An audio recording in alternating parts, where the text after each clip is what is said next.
हमने राजस्थान से ये राइड शुरू करी थी और लगभग 20,000 के आसपास तो हम अपनी राइड कंप्लीट कर चुके हैं, जिसमें बहुत ही बड़े बड़े शहर हमने, जैसे राजस्थान, गुजरात, मध्य प्रदेश, महाराष्ट्र, गोवा, कर्नाटका, केरल, तमिलनाडु, आंध्र प्रदेश, तेलंगाना, क्या था, Chhattisgarh, then Orissa, then West Bengal होके हमने यहाँ करी। तो इतने बड़े बड़े शहरों को हमने अच्छे से कंप्लीट करा, लेकिन आसाम में तो ये बिल्कुल एक्सपेक्टेड भी नहीं था मुझे।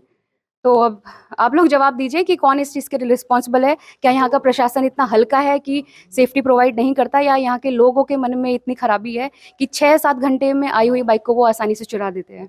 हमारे साथ 2 बाइक थी और एक कार थी उन लोगों की, जिन लोगों ने हमें लगभग 5 दिन पहले ज्वाइन किया था, इस हादसे के 5 दिन पहले। अभी हमने सिर्फ गुवाहाटी में एंट्री करी थी, इससे पहले हमने आसाम के बॉर्डर में कैंपिंग करी थी। गुवाहाटी सिटी में एंटर करने के साथ ही हमारे साथ हादसा हो गया। नॉर्थ ईस्ट की तो अभी शुरुआत भी नहीं हुई है भाई। गुवाहाटी आने, अगर इंसिडेंट्स के 6 से 7 घंटे पहले मैंने वीडियो डाली है कि मैंने आसाम में एंट्री कर ली है, और सिर्फ एक ऐसा आसाम का डेडिकेटेड वीडियो था जो मुझे लगा था लोग यहाँ पे बहुत अच्छे होंगे, क्योंकि हमारा जो उत्तराखंड, हिमाचल और लद्दाख वाला रीजन है, वो हमेशा से हमने वहाँ पे बहुत ज़्यादा सिक्योर फील किया है। वहाँ क्राइम रेट इतने नहीं होते, तो हमें नॉर्थ ईस्ट से, आसाम से यही उम्मीद थी कि पहाड़ के लोग अच्छे होते हैं, यहाँ क्राइम उतने नहीं होते हैं। लेकिन अब ये मैं क्या बोलूँ, आसाम के लोगों के लिए मुझे दुख हो रहा है अगर यहाँ पे बाइक का चोरी होना इतना आसान है तो। जी, ये उत्तराखंड से हमने स्टार्ट करी थी, देहरादून से। 10 सितंबर को मैंने ये जर्नी स्टार्ट की थी, और हमारे कैबिनेट मंत्री माननीय बहुगुणा जी हैं, उन्होंने इस जर्नी का मेरा फ्लैग ऑफ किया था।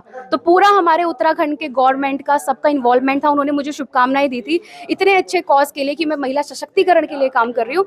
लेकिन मैं बहुत ज़्यादा दुखी हूँ अभी इस बात के लिए। तो आई होप कि जो आसाम का प्रशासन है वो हमारी मदद करे और हमारी बाइक हमें जल्दी से जल्द मिल जाए। मेरा नाम पूजा तलाल है और मैं फिटनेस फील्ड में काम कर रही थी। लगभग पिछले 1.5 साल से मैंने अपना जॉब छोड़ रखा है, जिसका रीज़न सिर्फ यही था कि मुझे बाइक राइडिंग में अपना पैशन पूरा करना था और अपना करियर बनाना था। जी, तो मैं हूँ राइडर नौनी, और 10 सितंबर को मैंने अपनी ऑल इंडिया राइड शुरू करी थी, जिसका मोटिव था महिला सशक्तिकरण, जिसमें मैं पर्सनल लेवल में आज तक हज़ारों लड़कियों से मिलके उनको उनके अधिकार, उनके बारे में, अगर उनके खिलाफ कोई क्राइम हो वो कैसे कैसे आवाज़ उठा सकती है, इस चीज़ों को मैं काम कर चुकी हूँ पिछले 5-6 महीने से। और ये सारी चीज़ें मैं लाखों लोगों तक पहुंचाती हूँ मेरी वीडियो के ज़रिए। लेकिन मेरे साथ अभी हम 2 व्हीकल है, जिसमें एक मेरे साथ मेरा कैमरा हैंडलिंग और सब कुछ संभालते हैं, और एक मेरी गाड़ी। हम लोगों की एक गाड़ी चोरी हो गई है आसाम गुवाहाटी में एंटर करने के साथ ही, और अभी ये वही प्रॉपर्टी है, उसी प्रॉपर्टी की पार्किंग है जहाँ से बाइक चोरी हुई है। यहाँ पे प्रॉपर CCTV कैमरा है, दरवाजे हैं, ताले हैं, सब कुछ है। उसके बाद भी रात के 2:30 बजे एक बंदा आता है और हमारी बाइक को चोरी करके ले जाता है, और हमें इस प्रॉपर्टी में आए हुए 6 से 7 घंटे ही हुए थे। तो उतने कम ड्यूरेशन में एक बाइक का चोरी होना, जो कि कार से काफ़ी हद तक कवर थी। तो मुझे बहुत ज़्यादा डाउट है कि इतना इजीली यहाँ पे ऐसे कैसे चोरी हो सकती है, या फिर आसाम में चोरी होना इतना नॉर्मल है। तो मैं बहुत भी परेशान हूँ, क्योंकि आगे के हमारे प्लान थे कैंपिंग करने के, हमारे पास फाइनेंशियल बैकअप बिल्कुल भी नहीं है।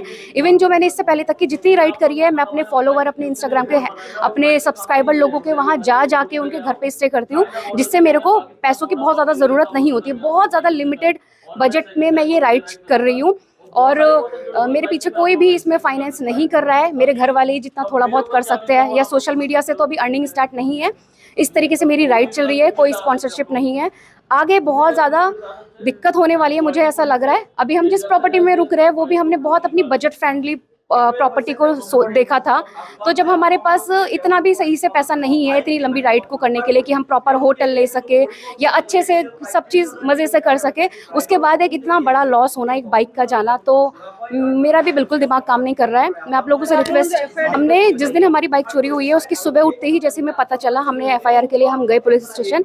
पुलिस अभी हमें हेल्प कर रही है, वो अपना जितना काम हो सकता है वो कर रही है। यहाँ पे आके उन्होंने अपने CCTV कैमरा भी चेक करे, तो चल रहा है अभी। बस एक जो यहाँ का प्रशासन है, असम पुलिस, उसी पे हम आस लगा के बैठे हैं कि अगर शायद इन्होंने कर दिखाया तो हमारी ये जो राइड है, जो एक सोशल कॉज को लेके, महिला सशक्तिकरण को लेके, शायद सफल हो जाएगी। और अगर आई थिंक मेरी बाइक नहीं मिली तो मुझे शायद यहीं पे इस राइड को ख़त्म करना पड़ेगा, और इस चीज़ के लिए मुझे बहुत ज़्यादा दुख होगा, क्योंकि 6 महीने से अपने घर से निकल के 10 सितंबर से मैंने ये राइड शुरू करी थी, और आने वाली 10 तारीख को मुझे 6 महीने हो जाएंगे।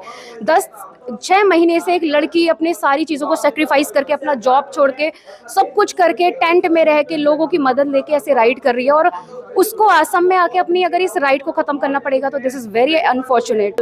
मेरे साथ मैं और मेरा कैमरा हैंडलिंग संभालते हैं मोहित, जो जिनकी वो बाइक है, हम 2 लोग राइड करते हैं, एक मेरे साथ पैट है। और आसाम में एंटर करने के साथ ही 2 हमारे को randomly all over India road trip करते हुए लोग मिले थे, जिन्होंने हमें ज्वाइन कर लिया, और हमने साथ में प्लान किया कि अब हम कैंपिंग करेंगे। तो वो लोग हिमाचल और उत्तराखंड से बिलोंग करते हैं, बट हम उन लोगों को पहले से नहीं जानते थे। हाँ, मेरी वीडियो में आसाम पुलिस का तो रिस्पॉन्स आया था, मतलब मुझे नहीं आया था, उन्होंने गुवाहाटी पुलिस को टैग करके बोला था कि इस पे जरा एक्शन लीजिए। तो आई थिंक पुलिस तो अपना काम कर ही रही है, बट अभी हमें कुछ आंसर नहीं मिला है कि वहाँ पे क्या प्रोसेस है, कितना पहुंचा हुआ है। बाइक हमारी परसों चोरी हुई थी, जिस दिन हम पहुंचे थे परसों रात 2:30 बजे चोरी हुई थी। तो अभी 27-28 घंटे समथिंग हो रहा है। हाँ, हमने सुबह उठते ही जैसे हमें पता चला कि हमारी बाइक यहाँ पे नहीं है, हमने FIR दर्ज। हाँ, CCTV कैमरा देखा है मैंने। एक बंदा था, अकेला आया था प्रॉपर, उसने अंदर आने के लिए दरवाजा खोला, उसके अंदर बाइक का हैंडल तोड़ा, फिर वो थोड़ी देर तक के लिए पीछे वाले एरिया में गया। वो क्या करने गया कुछ समझ में नहीं आ रहा था, क्योंकि वहाँ कैमरा नहीं था। उसने गाड़ी स्टार्ट करी, फिर वो वापस चला गया, बहुत ही आराम से, इत्मीनान से, मतलब बहुत ही इजीली उसने चोरी करी। चोरी भी नहीं हुई। दूसरी गाड़ी तो कार थी, और यहाँ पे कार और भी थी। तो मेरी बाइक का हैंडल के जो हैंडल होता है, जो हैंडल लॉक होता है, उसमें कुछ स्क्रैच है, जैसे चोरी करने से पहले जो अगर वो सक्सेसफुल ना हो तो उसमें जो जिस तरीके के स्क्रैच बचेंगे वो मेरी बाइक में है। और दूसरी वाली का तो तोड़ के बाइक ही गायब हो गई है। तो मेरी गाड़ी, जो मेरी अपनी पर्सनल गाड़ी है, उसको भी चोरी करने की कोशिश की गई है। अभी मुझे उनकी तरफ से कोई ऐसा रिस्पॉन्स नहीं मिला है। उन्होंने बस यही बोला था भी हमें नहीं पता है, शायद उनका इन्वॉल्वमेंट ना हो, लेकिन जिस तरीके की वो चोर की हरकतें थी, जितना कॉन्फिडेंट वो था और जितना कंफर्टेबली वो गाड़ी ले गया, उस हिसाब से ऐसा लग रहा है कि शायद उसे कोई हेल्प कर रहा हो, लेकिन मुझे भी इस बारे में कुछ नहीं पता। हमारा बाइक था यामाहा R15 वर्जन 4। যিকোনো খবৰৰ বাবে যোগাযোগ কৰক 7099017330 লগতে 7099017110 নম্বৰত।